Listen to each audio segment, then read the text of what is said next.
Everything kind of kicked off about 2 weeks ago when my sister's boyfriend popped the question and asked her to move in with him. Then, earlier this week, she threw an engagement party and didn't even bother to invite me. Things between us had already been tense, but that moment felt like the final straw. I confronted her about it, especially considering I'd let her stay in my home rent-free for the past year. Her response? She basically said I was a fool and hadn't helped her at all, and that she was done with me. That stung. She told me she didn't want any contact moving forward because she'd had enough of me. It was rude, ungrateful, and honestly disrespectful. So, I pulled the plug on a little arrangement I had going with her fiancé. Now she's sending non-stop apologies, but it's too late. I don't want to hear it. Honestly, the only thing that makes me even hesitate is my mom. Here's some background. My sister Janet used to work as a copywriter, but after her company did a big round of layoffs, she lost her job. She tried freelancing for a bit, but the income wasn't steady enough. Eventually, she fell behind on rent and got evicted. That's when she came to me for help. Before all that, we had a SOSO relationship, not super close, but not terrible either. I took her in because I felt bad. She was clearly in a rough spot and didn't have many options. Our mom lives out of town with her brother, so I was the only family Janet had nearby.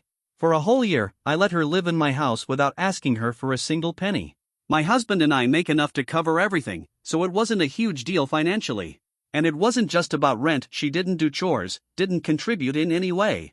We treated her more like a kid than an adult roommate. And this is the thanks I get? Naturally, I was furious.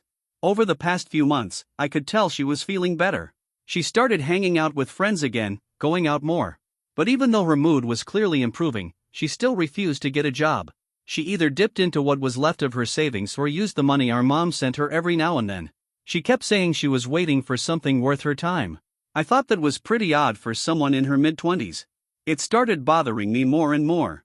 She wasn't depressed anymore, she was just coasting. So I began nudging her to get back to work, and that caused quite a few arguments. She thought I was nagging. I thought she was being irresponsible. Our relationship was getting worse, mostly because she wouldn't take anything I said seriously, even though I truly believed I was giving her solid advice. Then, last month, I found out I was pregnant. And that changed everything. My husband and I decided it wasn't going to work having her live with us anymore, especially since we wanted to turn her room into a nursery. But we never had to break the news ourselves, because right around that time, her boyfriend Caleb came to me saying he wanted help choosing an engagement ring. They'd been dating for 4 years, and he's honestly a decent guy. He stood by her through all the hard stuff. The only reason she hadn't moved in with him before was because they used to work in the same department and he'd gotten laid off too. The last year had been rough on him financially. But he just landed a new job and was starting to get back on track. His plan was to stay with his parents for a few months to save up, then get his own place and ask Janet to move in with him. So I pitched him an idea. I told him if he found a place now and proposed right after, I'd cover Janet's share of the rent for the first few months while she looked for work. That way, she'd move out before my second trimester and we could avoid an awkward eviction conversation. Caleb was a bit hesitant because of money, but I assured him I'd help. Honestly, it was a little manipulative, I admit that, but it seemed like the cleanest solution for everyone. Caleb agreed. He signed a lease pretty quickly, and we had our little plan locked in. Just like I hoped, Janet moved out a few days after the proposal. But almost instantly, her whole attitude toward me shifted. She acted distant, and I could feel something was off. Even then, I didn't expect her to go as far as not inviting me to her engagement party. When I asked her about it, she said I'd been nothing but a burden. She claimed I'd caused her unnecessary anxiety and made her life harder over the past few months. Then she told me she was happy to be out and didn't want anything to do with me anymore. After that, she blocked me. I was beyond angry. I called Caleb and told him the deal was off. Janet had shown zero gratitude, and I didn't feel responsible for her anymore. She's an adult, not my child. I didn't know her anything, and I wasn't going to feel bad for pulling back. Caleb was stuck in an awkward situation because of it, but honestly, I didn't care at the time. A few days later, Janet unblocked me and started sending messages, apologizing over and over.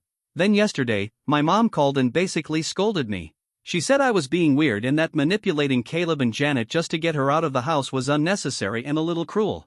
According to her, I should have just sat Janet down and had an honest talk about everything. And maybe she's right.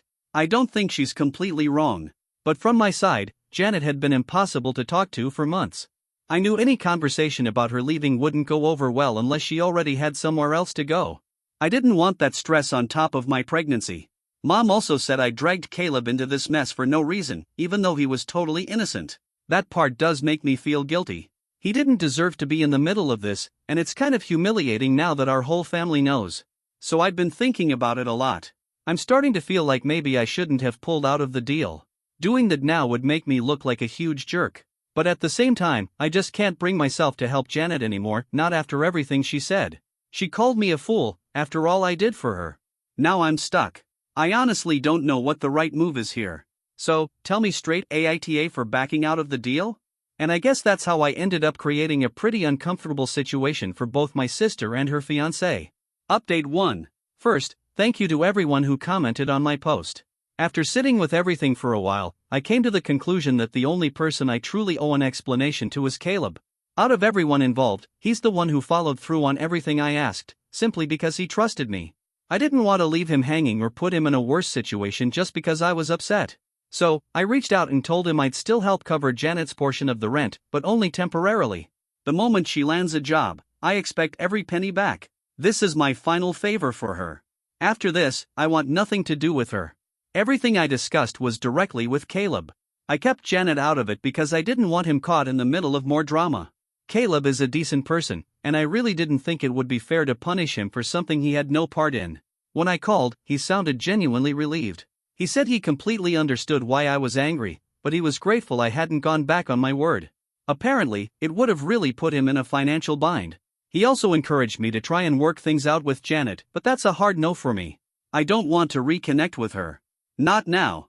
Not after everything.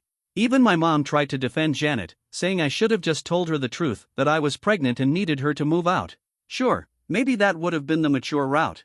But it's not like I didn't try to be patient with Janet. I bent over backward for her for months, and it never made a difference.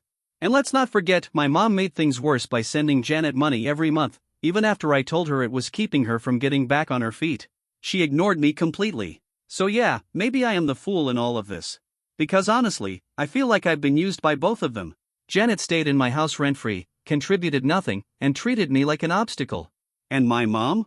She just used me to carry the load while she sat back and enabled it. If she actually cared about my side of things, she would have at least considered what I had to say. She could have pushed Janet to get a job. She could have stopped babying her. But instead, she kept treating her like a fragile child who needed constant rescuing. She didn't even seem happy for me when I told her I was pregnant. Her first reaction was concern about how it would affect Janet. No congratulations. Just more focus on her. So, while I do feel sad about how messed up things have gotten, I'm not going to let it ruin this new chapter of my life. I'm about to become a mom. And I want to start this journey with a clean slate. I don't want that constant negativity hovering over me anymore. That's why I've made the choice to cut both my mom and my sister out of my life completely. It's not easy. In fact, it's really hard. Besides them, I don't have much family. My dad died in a car accident when I was 7. His parents passed away soon after, and we never really stayed in touch with his side. I'm not close to any cousins or extended family either. Growing up, it was always just me, Janet, and our mom. Janet and I used to be super close as kids, but somewhere along the way, we grew apart. I actually thought we were starting to rebuild something recently, and then all this happened. Now, I think it's better for my peace of mind to let go. Even if I end up feeling a little lonely, at least I won't be drowning in stress. I've still got my husband, and honestly, that's enough for me. Update 2. It's been about 5 weeks since all that, and today something unexpected happened. My mom showed up at my door. I had the day off and was just relaxing at home when the doorbell rang. I wasn't expecting anyone, so I looked out the window and there she was. To say I was surprised would be an understatement. She hates traveling, and she's not the kind of person who just shows up unannounced.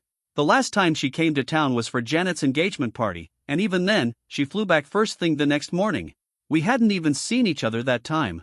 Turns out, she flew in again because Janet wanted her to meet Caleb's parents at some kind of intimate family dinner. But this time, she decided to stop by my place, too, probably because she finally learned I was pregnant. She'd been trying to contact me for weeks, calling and texting, but I'd been ignoring her. So when she showed up in person, I couldn't exactly pretend I wasn't home. I let her in, and we talked. She started off by saying she was sorry for how she handled things, but she also made it clear that she thought my actions were just as questionable. She told me that what I did, making secret arrangements to get Janet out of my house, was completely out of character and unnecessary. I had to explain myself again. I told her that things with Janet had been rocky for months, and I genuinely didn't want to make things worse. I was trying to avoid a confrontation, not stir up more tension. I figured helping her behind the scenes would be easier for everyone. And honestly, if my mom had been as involved in checking on me as she was with Janet, she would have known how much pressure I'd been under.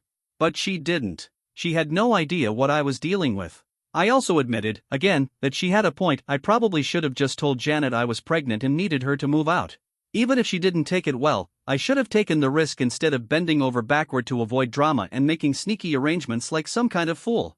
To her credit, my mom didn't argue after that. She stayed quiet.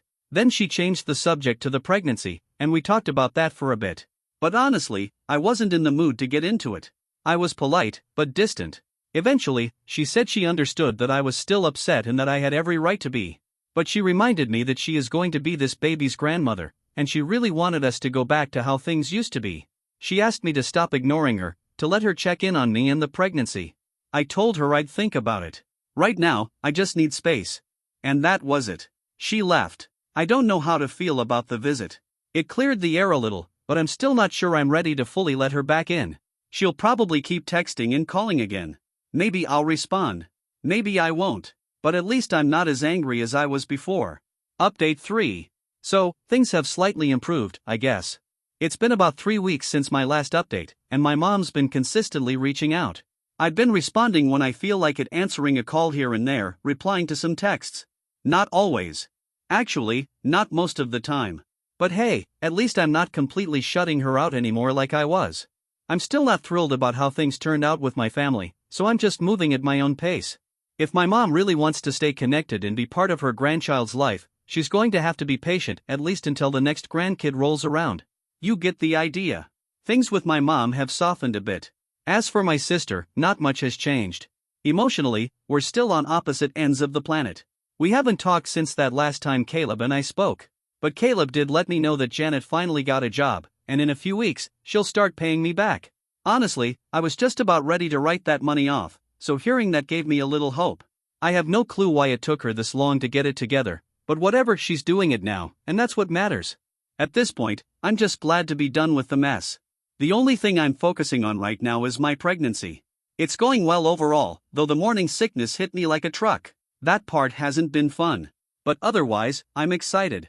I'm going to be a mom, and that's what matters most. My husband's been amazing. He knows things are still rocky with my side of the family, so he's been going out of his way to lift my mood and keep me smiling. His family, especially my mother-in-law, has stepped up in a big way too. I know not every woman is lucky enough to have a supportive male, but I really hit the jackpot. She visits often, makes sure I don't overdo anything, and even started bringing meals for us. Honestly, that kind of support has meant the world. It does sting a bit, though, that my own mom isn't doing the same.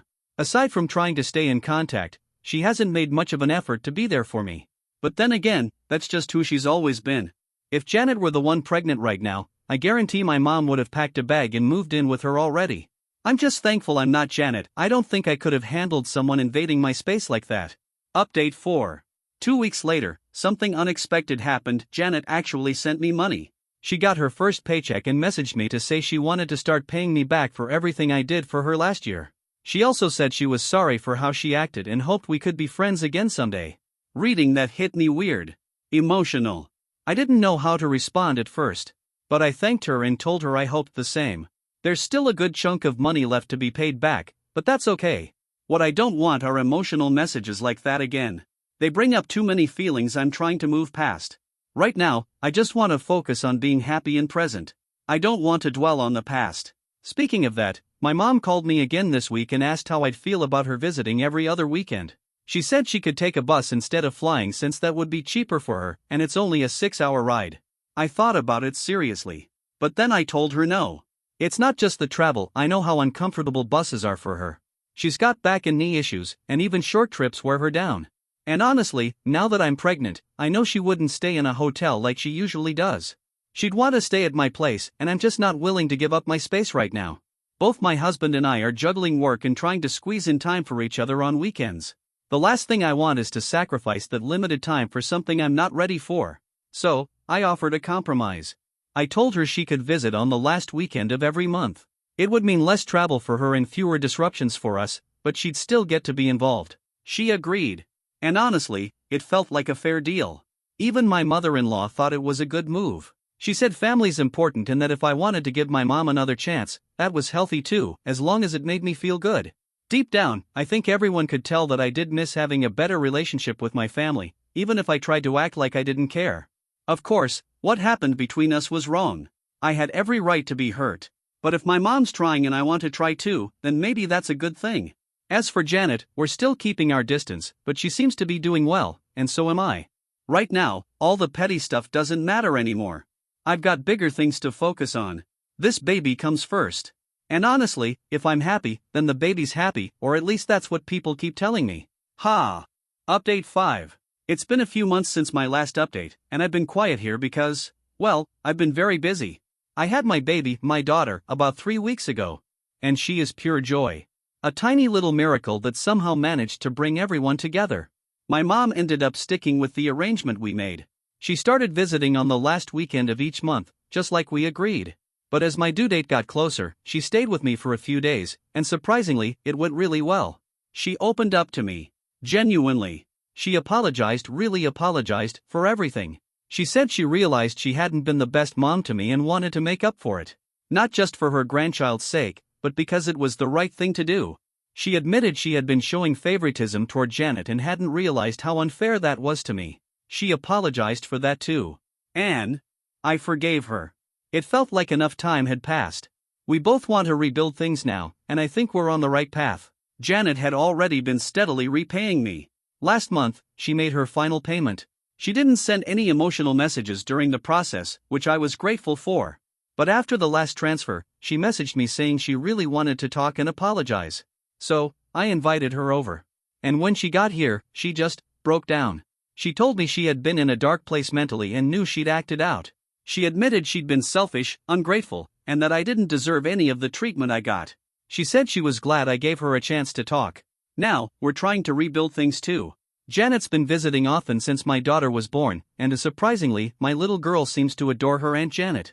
Like I said, the baby brought us all back together. Everyone, my husband, his family, my family, was there with me the day she was born.